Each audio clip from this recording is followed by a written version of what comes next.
आपादमौलिपर्यन्तां गुरूणाम् आकृतिं स्मरेतेन विघ्नं प्रणश्यन्ति सिद्धन्ते च मनोरथः। लक्ष्मीं तनोतुनितरामितरानपेक्षमङ्गृध्वयं निगमशाखिशिखाप्रवालं हैरम्बमम्बुरुहडम्बरचौर्यनिग्रहं विघ्नाद्रिभेदशतधारतुरन्तरन्नः। श्रीगुरुभ्यो नमः। सर्वेषां स्वागतम्. So, this is the Bhāvārtha session for the 11th shloka. So, till the 10th shloka, we have seen Rama giving us the answer to how what is the true path to liberation. And he says karma is something that we need to give up, and the reason for that is because there is a dosha in following karmas, that it leads to other karmas and it leads to attachment, dehabhimana, and therefore we need to give that. Now after that, what happens is there is an objection to it. This is a certain vada. So there is an objection that has been stated. This is where the difference between Rama and Krishna occurs. Rama's avatara is that of a human. Krishna's avatara is complete manifestation. Therefore, Krishna, when he states something, there is no need for him for Shruti Pramana, there is no need for him to quote anything. That is the reason when we listen to Srimad Bhagavad Gita, it is always Bhagavanu Vacha. Therefore, he, in his complete Brahman form, Parabrahman form, he is giving that knowledge. Therefore, that doesn't need any other supporting arguments or supporting the support of any other scriptures. That itself is enough. So it is like when we do the upasana of some deity, like that of Devi, there are different ways. So there is Vamachara, there is Dakshinachara, there is Kaulachara, there are different methods. Those people who practice something will always advocate for that particular method, saying that this is more efficient. Which is more efficient, we don't know, but there are supporting things. They will always come up with some or the other scriptural support to their argument. But when the Devi herself manifests and says that this is what I respond to, this is what I like, this is what I get attracted to, this is where I this kind of upasana is what I'm which is more effective, when she herself is giving, then what happens? There cannot be any argument about it.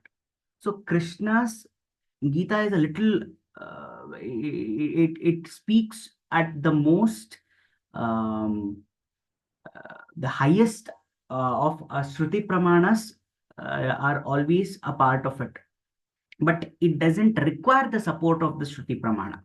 Krishna's word is enough. That itself is the end of it. And when we start from that, we understand that there it is a little more simple, because we don't have to make it complicated with bringing some other argument from some other place and then showing it, because there is no argument over there. Krishna saying itself becomes the final word. Here, Rama cannot do that.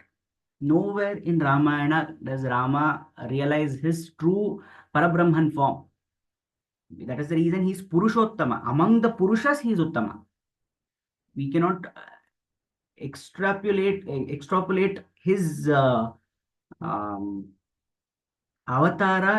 We can say that he is the avatara, but we cannot take his word as that of the realized form, because he has pledged that he is going to, it is required for him, because Ravana can only be defeated by a human, so in the human form, so he cannot at any point of time realize his Parabrahman form, so therefore he has to stay as a human. Therefore any knowledge that he gives should also have the support of Shrutis, and he is going to get objections also. That also cannot be forgotten or cannot be ignored. Any kind of argument that he makes, any kind of statement that he makes, he will also receive an objection. He will also receive further prodding to prove it. Therefore, he has to take that and then he has to resolve it, rebuttal. So, in that sense, the Nyaya Paddhatis become the way of argument, how we proceed with an argument, how we try to prove an argument, that becomes very important. What is our Paddhati?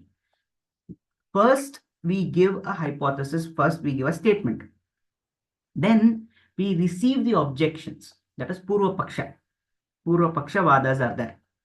So, that Vada, what we do, first, we try to state it completely. We state whatever is the objection completely. Then we try to understand each and every elements involved in that particular Vada, because a Vada is not going to be, what if that, it's not small. Because a person who objects to our hypothesis will also give Drishtanta. That is, Drishtanta means a illustration. So he also tries to explain, he also tries to give analogies why our theory might not be right. Therefore, we need to understand that particular analogy through elements. We need to split it. Then we show that Purva Paksha Khandana.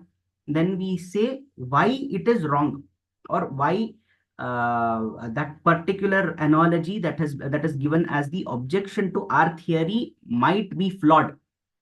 Then we give our justification, reinstating that whatever is the ideology, whatever is the theory that I am putting forward is again right. And through his Drishtanta, through that illustration, and we reinforce it. So this is the whole process of bringing about a Vada. And this has been going on for around 1,200. As far as this thing, it is actively involved. There is 1,200 years worth of literature to prove how it has been going among the three sampradayas. The three sampradayas are Advaita, Visishtadvaita, and Dvaita. Between them, between their literature, this has been actively indulged in this process. There is a Purva Paksha, there is Purva Paksha Khandana, and then again we bring back our own thought process, we re-emphasize it, all these things. But this goes way beyond that. So which shows that the nature of this method of rebuttal or putting forth an argument, all that is very methodical, and it is very ancient also. So here, this verse, that is from the 11th verse onwards, it is an argument, it is a Vada that has been put forth as an objection to what Rama has preached till now. Rama has said that Kriya has to be given up because it is because it cannot be a path to liberation or moksha, because it has a dosha. Why it has a dosha, he explained it. Now there is an objection. This is called as Jnana Karma Samuchayavada or Karma Jnana Samuchayavada. This has been placed. This Vada places an objection to Rama's belief that, Rama's statement that Kriya has to be given up and only Jnana has to be taken up to attain liberation. So we'll start with the verse, chanting the verse.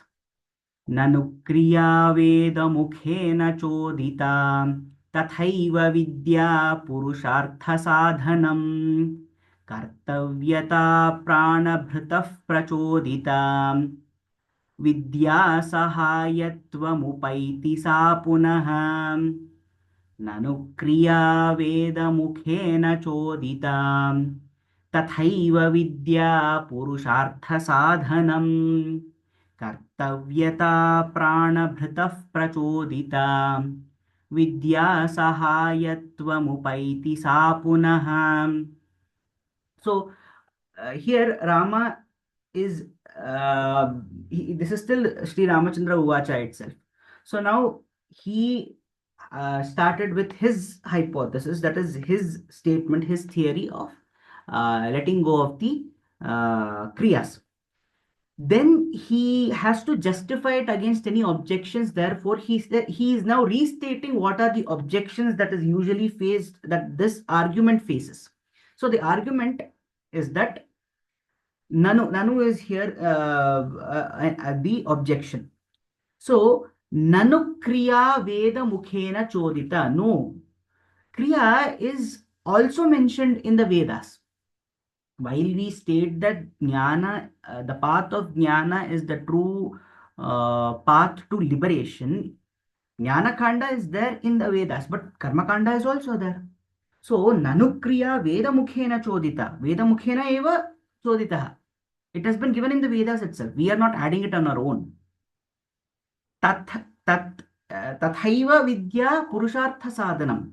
So, the Vedas mention the purushartha chatushtaya. Among the purushartha chatushtaya, how to attain that is also given through the Vedas, and the Vedas mention these kriyas. So the Vaidika kriyas are also mentioned in the Vedas, just as there is emphasis of jnana yoga, there is also emphasis of karma yoga. Therefore, what happens is that the question arises, the objection is that how can we say that the jnana alone attains, follows the path of, or gives us the path to liberation and not karma? Kartavyata pranabhritah prachodita. Kartavyata pranabhritah prachodita. Kartavyata pranabhritah, it is obligatory, it is compulsory for a person, pranabhrita, to live, for a human being.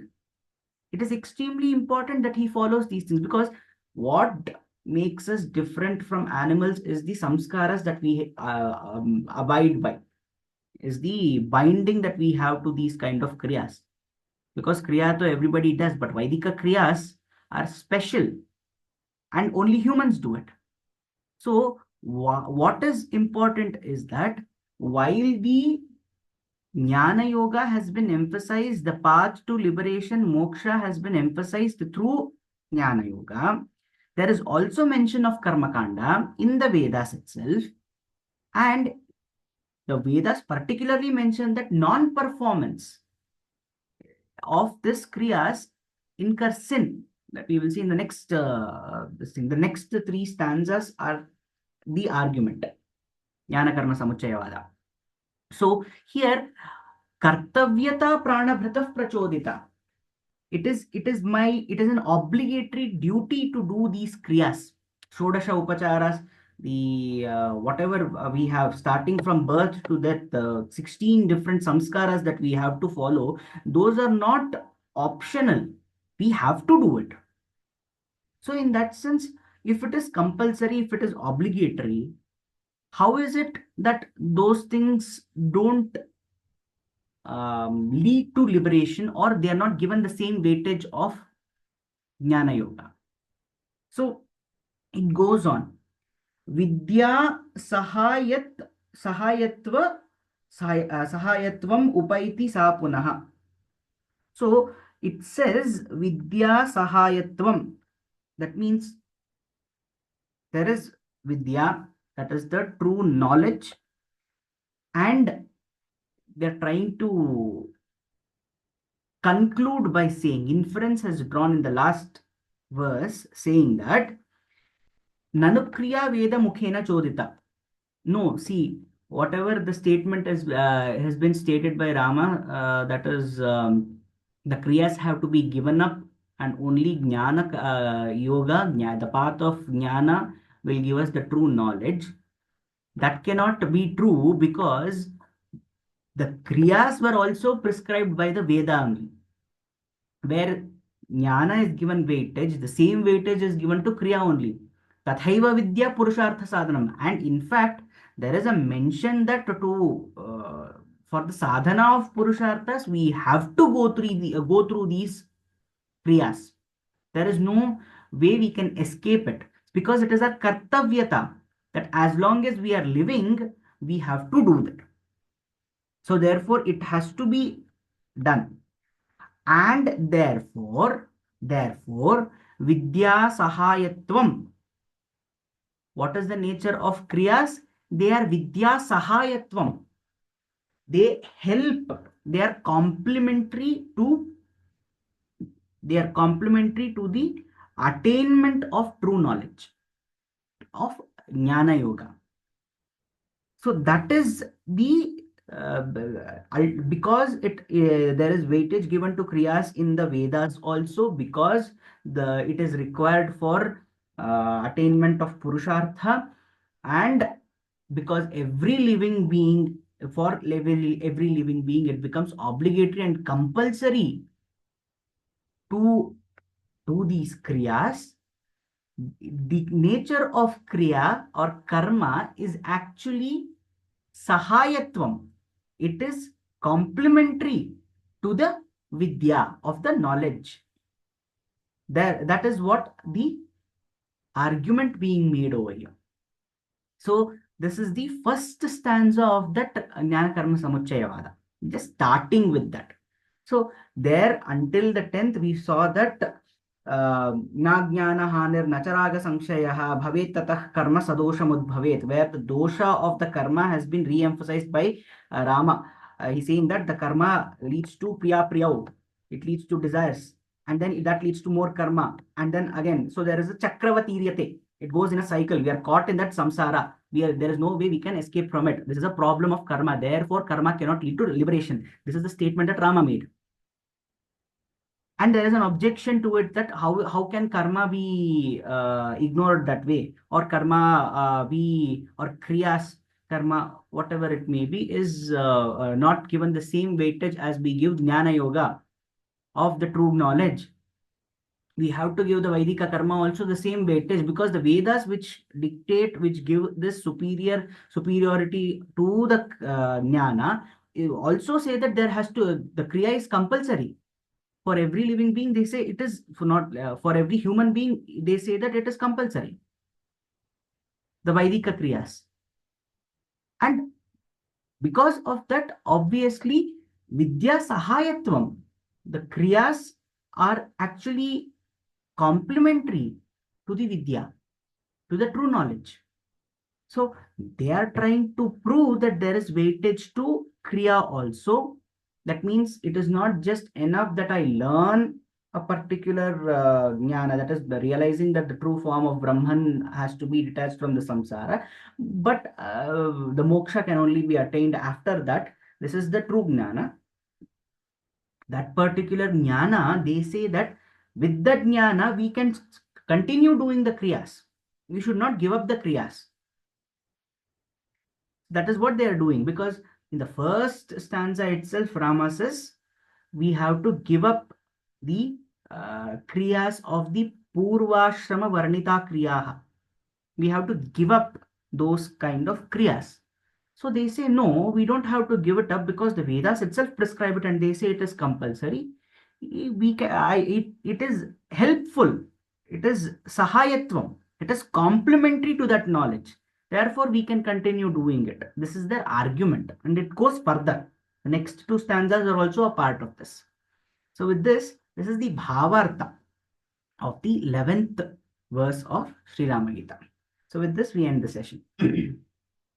स्वस्ति प्रजाभ्यः प्रतिपालयन्तां न्यायेन मार्गेण महीमहीषा गोब्राह्मणेभ्यो शुभमस्तु नित्यं लोकाः समस्ताः सुखिनो भवन्तु कायेन वाचा मनसेन्द्रियैर्वा बुद्ध्यात्मना वा प्रकृते स्वभावात् करोमि यद्यत् सकलं परस्मै नारायणायेति समर्पयामि।